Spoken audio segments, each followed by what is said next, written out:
చూసారా? నారాయణ కొడుకు కనబడిందా? ఎవరైనా తినే దాంట్లో ఉమ్మేస్తే తింటావా? నువ్వు నోటితో చెప్పు, తింటావా తినవా? విన్నారా అండి? విన్నారా?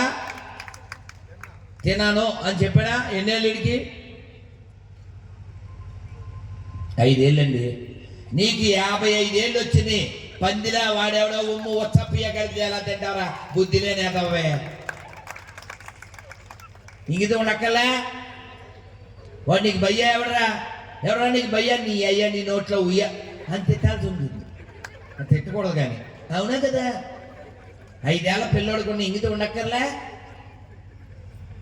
పోనీ నాన్న శ్యాము, నువ్వు భోజనానికి ముందు భోజనంలో అని వస్తావా?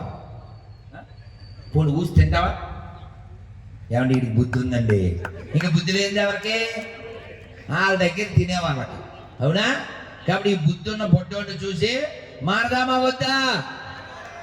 ప్రతిజ్ఞ చేద్దామా వద్దా? ఏమని చేద్దాం చెప్తాను. ఎంత బాగా సమాధానం. ఎప్పుడైనానే చిన్న సలహా, అది మమ్మల్ని దొబ్బుతూ ఉంటుంది. కొంచెం ఇంగిత జ్ఞానం వాడి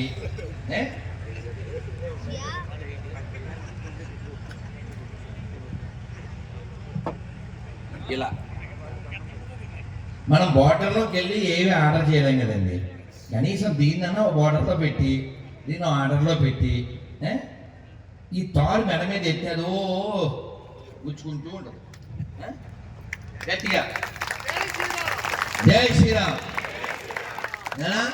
ఇప్పుడు నారాయణ కొడుకు వేసిన దండ భవిష్యత్తులో వీడు కావాలి హిందూ సమాజానికి అండా, పాతేలి జెండా, అదే మన అజెండా.